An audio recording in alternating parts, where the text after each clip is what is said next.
Hello there, ladies and gentlemen. This is Moltrap, and this intro is pretty cool. It's kind of got this soothing music. Makes me not want to like yell and scream. Makes me want to be like chill and laid back. But then the music picks up again. Although I'm not sure if you can hear the music because it's a little bit muted. Underneath, I have to turn down the volume when I do my voiceover. But anyway, basically, when I tell you what this is. It's called the All-Star, like on GameNet All-Star match or something like that. I'm not exactly sure what the official title is, but it just says All-Star in the logo and everything. So basically, what it is, it's kind of like it's a fun little set of matches. It's a special event, and it's the All-Star race battle. So basically, it's representatives from different races in StarCraft, that is, battling against each other.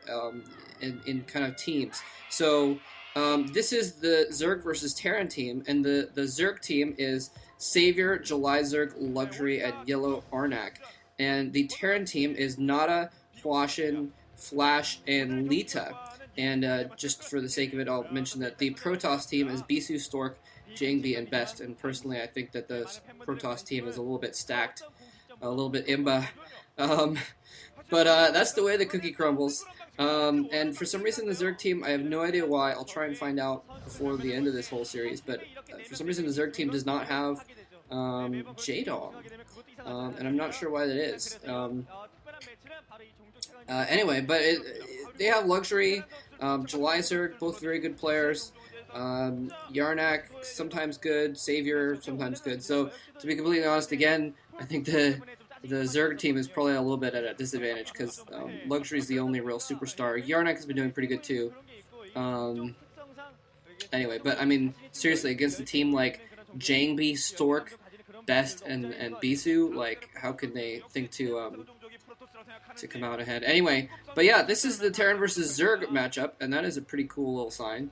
The Legend of NaDa, yes, look at all those pins on his illustrated jacket. Versus the Maestro of Zerg, and that is exactly who's playing right now. NaDa versus Savior is the first game here. And this is going to be a particularly interesting game to see how it turns out, because, I mean, there is so much history behind these two players. I mean, basically, NaDa, his, like, main reign of dominance, well, I mean, he's been dominant for, like, a long time, actually. He was the most dominant in like 2002, 2003, but then he still was winning Star Leagues every year, pretty much every year until 2007 he won the Shinhan Masters. And that's the thing is, NaDa was winning OSLs left and right in well, not left and right actually. He won well, he was going to win left and right. He won the Shinhan OSL 2. And then he was on his way to winning the Shinhan OSL 3, and that's when Savior won it. And that was the first OSL that Savior won. Well, the only OSL that Savior won. So that kind of like knocked NaDa off a bit. And then the very next year in the Shinhan Masters League, which was kind of like the OSL in a way, it's another Star League, big Star League, NaDa beat Savior in the finals. So they traded finals back and forth there.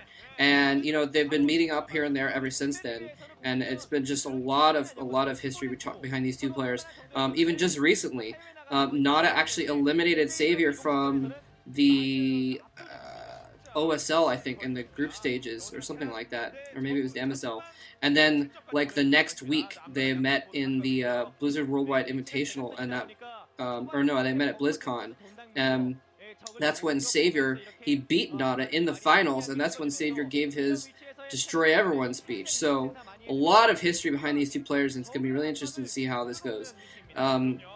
Anyway, Savior looking to do pretty standard build here. 3 hatchery build, getting his 3rd hatchery, and then gas.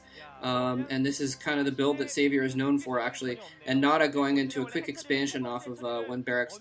So a pretty standard play. So, not expecting anything too crazy to happen at this point. Well, obviously, if anything crazy was going to happen, it would have already happened.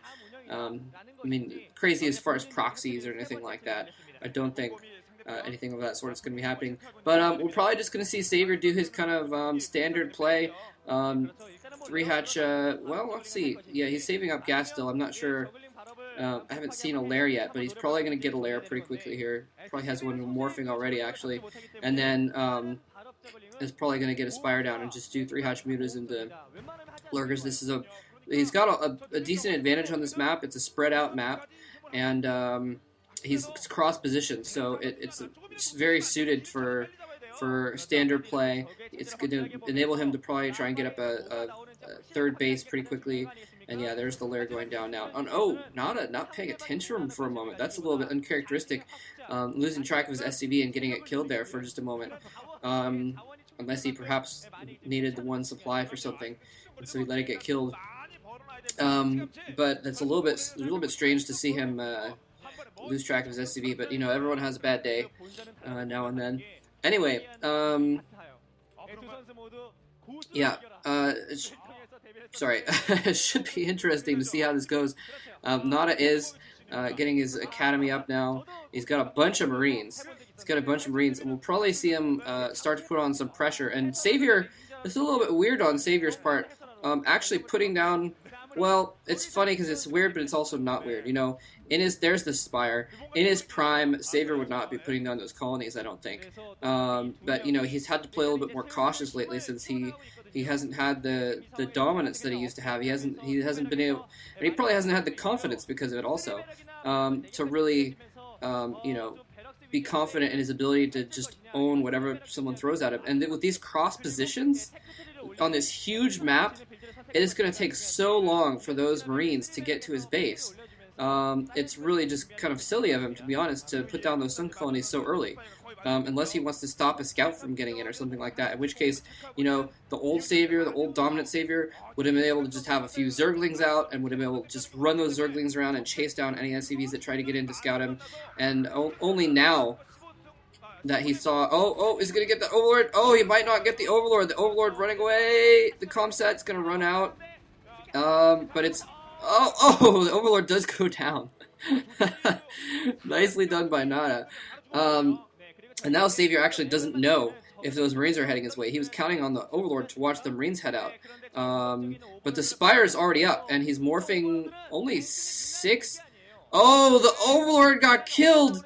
Oh, the Overlord got killed, and it supply blocked Savior, so he couldn't build his 9 mutas right off the bat. That is funny.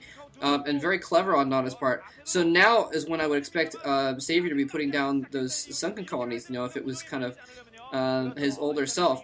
NaDa, of course, always a friggin' genius, going for that timing attack on the Overlord and killing it off with perfect timing to prevent those mutas from coming out a little bit sooner, and that's going to slow down his harassment just long enough to make sure that NaDa is able to get turrets up.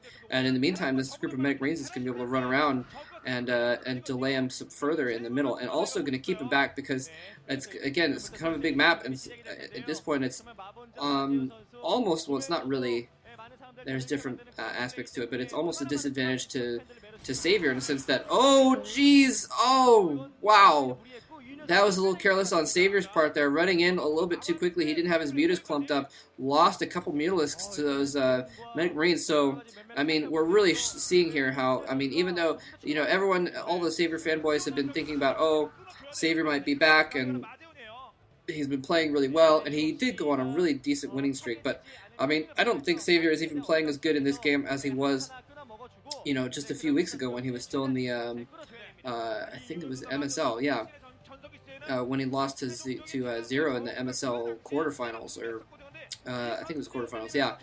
So it's just playing a little bit sloppy here. Maybe he's been practicing another matchup or something like that, but he's it seems to be a little bit sloppy at the moment, and NaDa is probably going to be able to take advantage of it. He's got a decent group of medic Marines now, so that means, yeah, he's going to be able to set up one group of medic Marines on his front and move out with another group of medic Marines to attack Savior and try and prevent him from getting a third base going up. Savior does have that third base in the bottom left going up right now, and so that's probably going to be NaDa's first target. Usually in Terran vs. Zerg, that's what you do, is you try and target their new expansions. He needs to be careful, though. Their medics are lagging behind. If he gets those medics picked off, he's going to have to wait for more medics for that group of Marines to be able to do much good. He's only got 2 medics left there, and some Zerglings coming in to try and do some damage, but they are going to get driven off very quickly. But Lurkers are already out, so that's the thing is Savior is doing a lot of delaying.